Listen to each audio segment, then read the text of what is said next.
Hi everyone, Arlene Schiffer here from MJ's Handmaids, who is part of MJ's Blues and Dance Club and MJ's Stream Solution, where we rent shoutcast streams if you ever want to become an internet DJ, or if you're a musician who needs a stream to broadcast over. Hit us up. If you're inside Second Life, contact Captain Jack Blazer, or check us out on the sim called Intuitive at the barn. You can find our packages there as well. In the meantime, before I start, I'm going to let you know this is not a tutorial. I am not a professional. I never claim to be, never will claim to be. This is fun to me, and I just want to share a little bit of what I do. Pretty much follow along. No tricks of the trade get revealed or anything like that, because I don't know any. So I've just been doing this for a few years. And today, like promised, I was supposed to put this up a few weeks ago. I'm going to finish the SunCatcher. This is part 3. Might be a little basic math involved. I hope you're okay with that. And it's going to be old school, like kind of math, like 1 + 1 type thing. So I'm not trying to insult anybody. It's just basic math. But at any rate, I'm using reclaimed wire. I've described in my other videos. You can subscribe to my channel, hit up the other videos. I describe in my videos where I get this and one of the reasons to use it. It's cost effective and help keep that, or just trade it in, right? But it's a 16 gauge or close to. It's a good soft wire.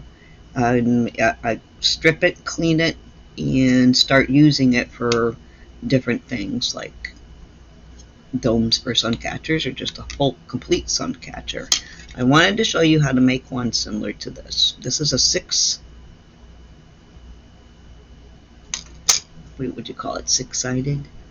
dome, but I don't have the wire left. I've got to get some more. I don't have the wire left to make it 6-sided, so we'll end up with probably 3 or 4-sided, which works just as well. This is 4. I've got plenty of 3s, and they work really great too.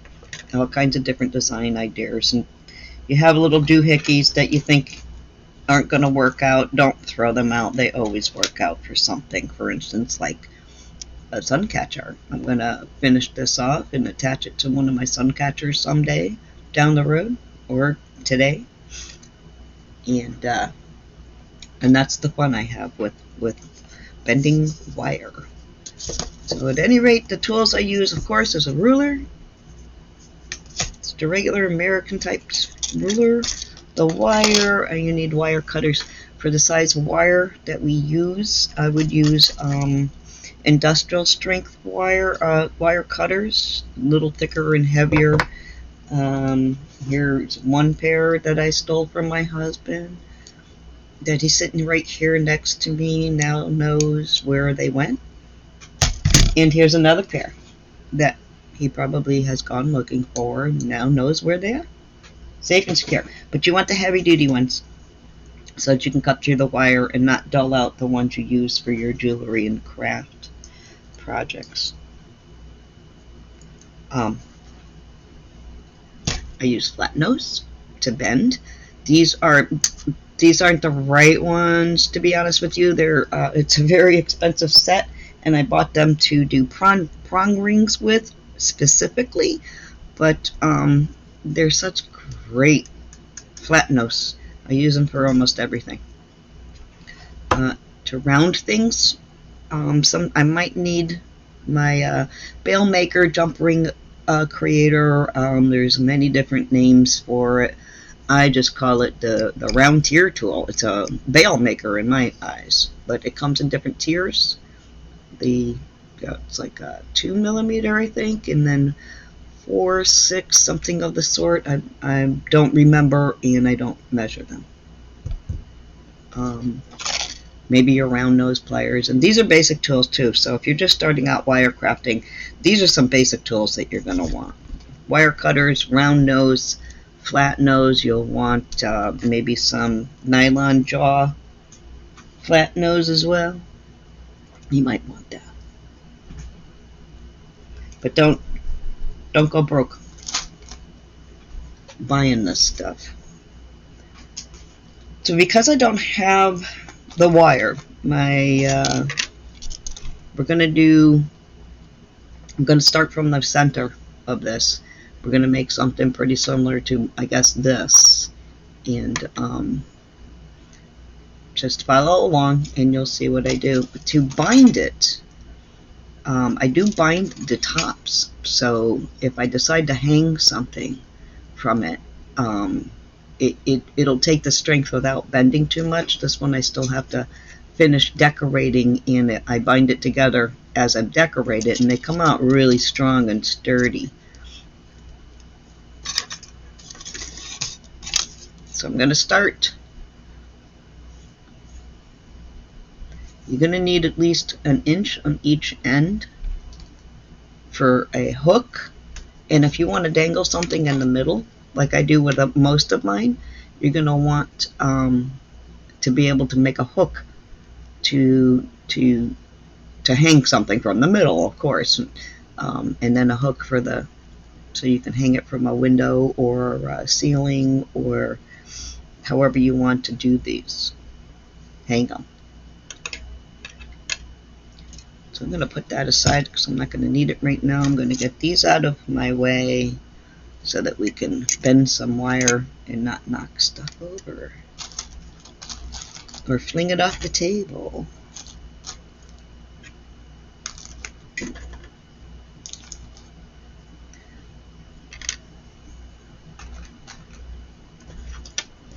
Little attachments I'm making.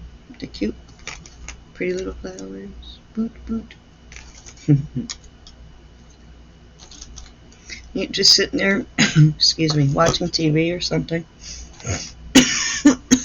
and you will need to get your hands moving. Don't hesitate to make these little doohickeys, and don't throw it out because you're going to use them for different things. So let's get started with this. I'm going to try to stay as close to the center as I can. I believe this measured at 17 inches, 17 and a half inches, 12, 19, 19 inches. So I'm going to give an inch on each side, 17 inches. So 19, I want the center, so 8 and a half, about right there.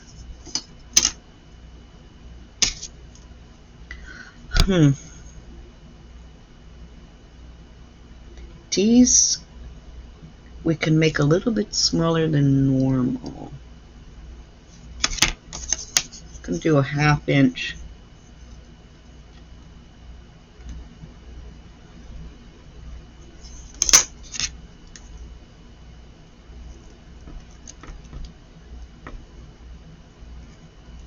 I'm just going to bend.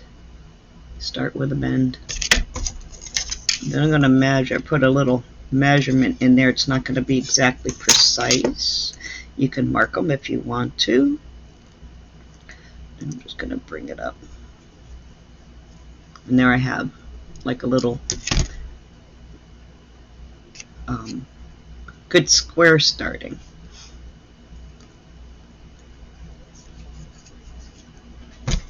And I don't want this too big because we want to make enough.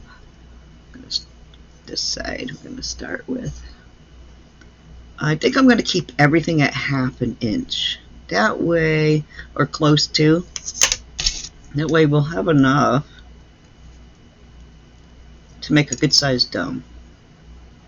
So I'm just going to put my flat nose and I'm going to bend it at the top. And all of them I will be bending from the top over the tool, and that will keep them pretty much uniformed without going crazy with measuring and stuff. Going to give that a little squeeze together, but you want to leave, it's not going to go all the way together. Wrong tool. I don't want to squeeze too hard. but you want enough space also to leave so that you can bind it together. So that's one.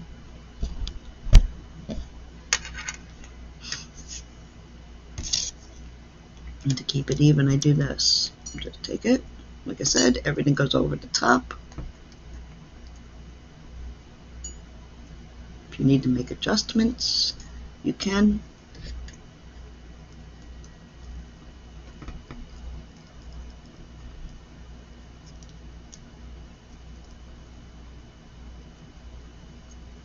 Make sure you have everything lined up so that you stay nice and even, and when you put your dangles on, they are even as well. You don't have to, and if they're not, you can always make adjustments. If you make your own rings to hang them with, you can make adjustments. One might be a millimeter smaller, half a millimeter smaller than the next, so that you have an even, nice uniformed dangles going on. We're going to do about a ½ inch, we said. And I'm just going to do this until I run out.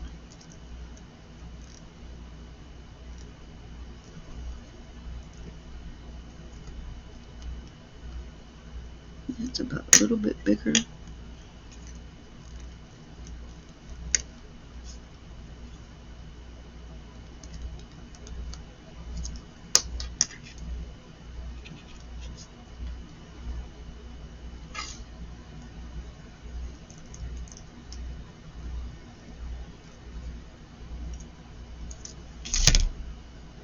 Just straighten that out a bit.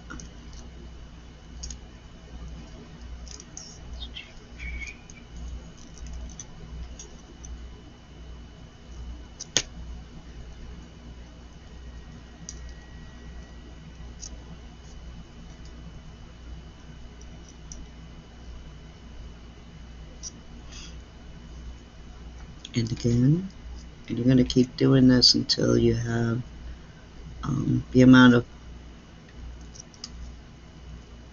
these that you want.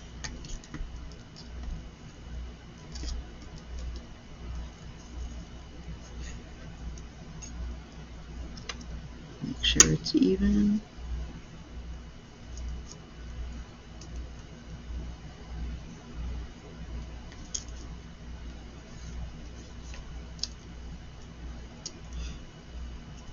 You keep doing something like that. Gonna do this side as well.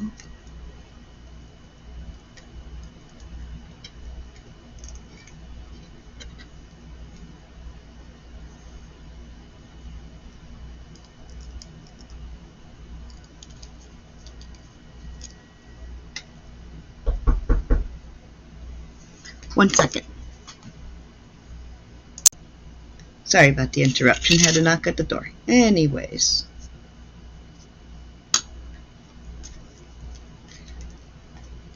What I would like to do from here, so I'm going to keep doing these until I have approximately an inch left in each end here.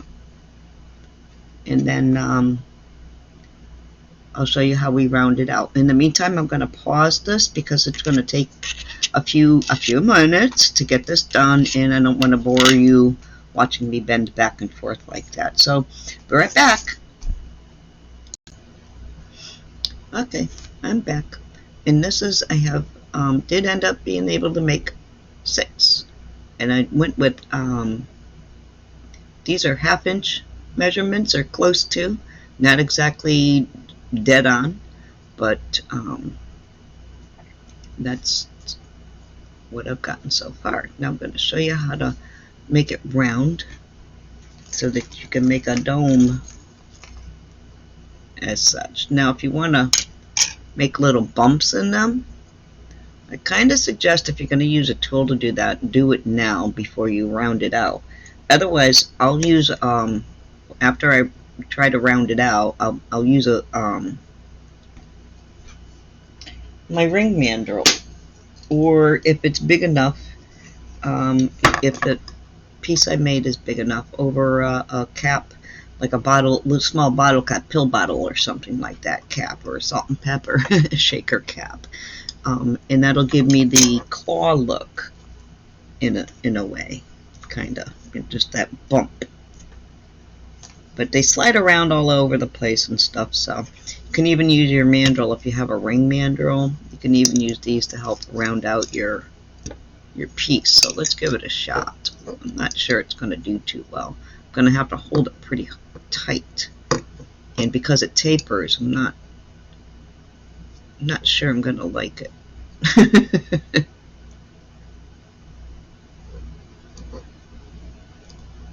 No, I don't know. Let's just do it like this. I'm going to round it the best I can with my fingers. And what I'm trying to do is this piece in here, the smaller one, I'm trying to curve that. I probably would do much better with a tool, but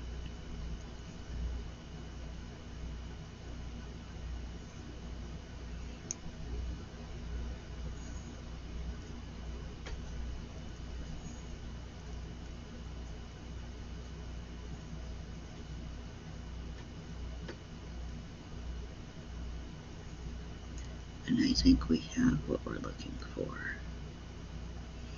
I'm going to bend these up. I'm going to bend both of them up. I don't want something hanging from this, I don't think. Maybe I do. Yeah, maybe I do. I'll have to clip it. In the meantime, let's overlap them and get our dome going. How cute is that? And that's it. If you have the thumb strength like mine right now, they're burning up and throbbing doing this, but that's how I do it. And then I'll bind them together using some with this one here I'll use a 24 gauge. It's dead soft. If I probably bead it, all kinds of stuff. There's so much that you can do with these, but this is how I do the dome. I'm going to bend these so you can see what I do with that.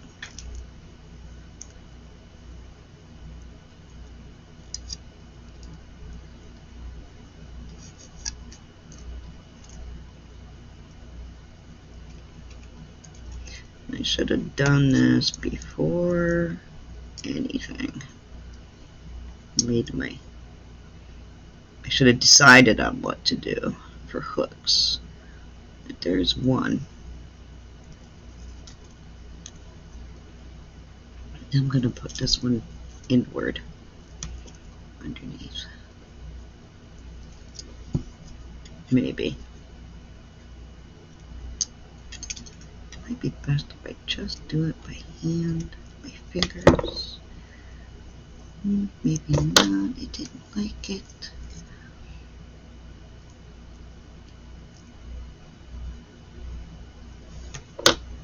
No, it's not sharp enough of a bend.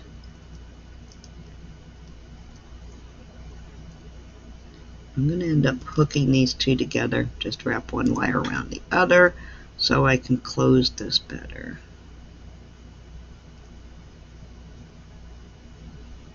Yeah, I'm going to have to do that. This is also too long, so I need to cut it. Remember I said use the right wire cutters for this. I'm just going to make it so that it's not going to catch on all of the metal, but I'll have enough so I can loop it. And this is a great tool for my hemp leaf. If you go back on the tutorial, you see the cannabis, hemp, pot leaf, whatever you want to call it. This is the perfect size right here. So I'll add it to my tool collection.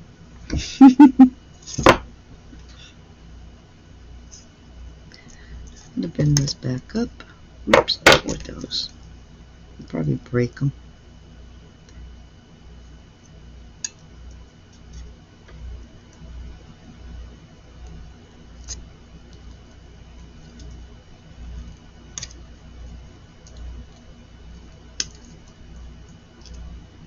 this point I really can't see what I'm doing, I'm guessing.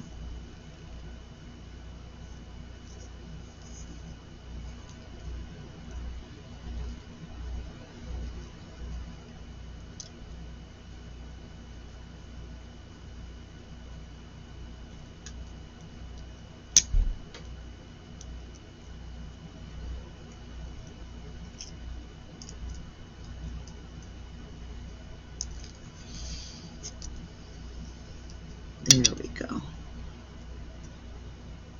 Now I can get it nice and snug.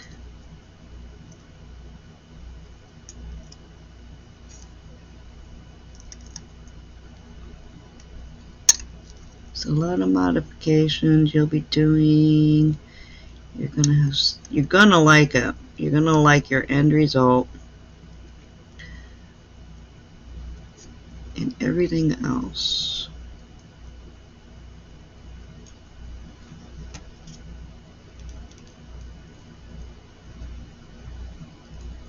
I'm going to bring this back up some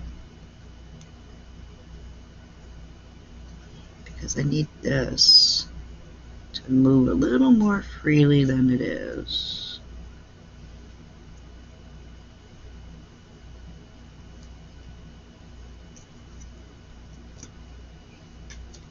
Pardon me for a minute. I see what I've got going on now. Okay.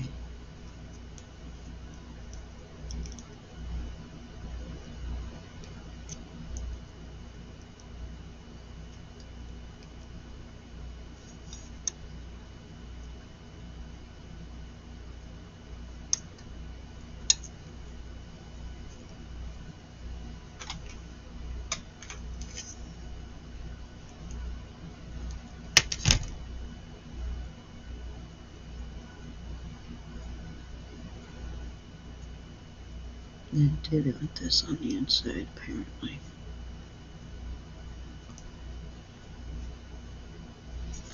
Yep. So I'm not gonna have what I was hoping for. That's okie dokie. Excuse me again, I need my lamp so I can see what I'm doing.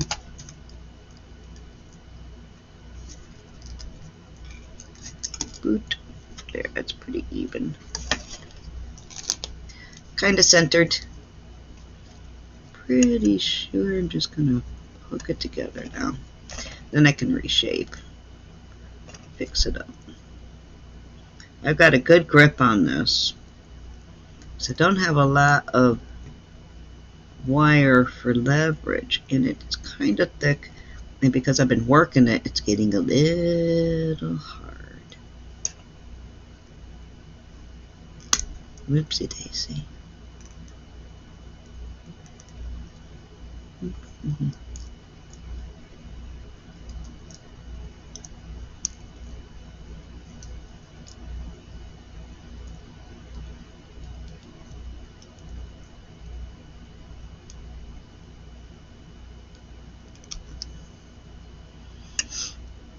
Okay.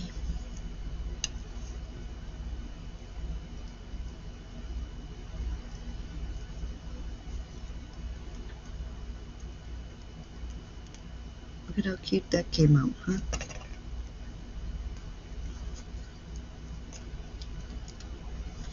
That's pretty awesome. 6-sided. Gonna need a little bit of adjusting, and that's about it, just a little bit. And it's ready for decorating. I could turn it into its own little flower. See that going on? Isn't that something? Little daisy going on. You know, black-eyed Susan or something. Forget-me-not. I think it's too many petals for that. But yep, there we go. And so I hope you got something out of this. And decorate as well at your free will. Do whatever you want to. You can. I don't know where I put everything, but you can bead these, you can leave them alone, you can put even more copper decorations like swirls, or you want to go maybe with birth signs and stuff, maybe make chakra looking things, but or colors. You would need an extra pedal for that. But yep, there it is. Again, my name is Arlene Shipper, and I hope you enjoyed this follow along, not a sing along. You click the subscribe button if you want to follow along. I've got a few other things that I want to get done and upload. Might take me a week, might take me 2 weeks, could take me a month, but hang in there and I'll be with you. I've got a lot of wire coming in and I have all kinds of stuff going to make. One of the things, the next one that's actually going to happen is a spinner ring. We were making these way before the fidget came out, so stay tuned and you'll learn how to make one of those. Thanks again. Have a good day.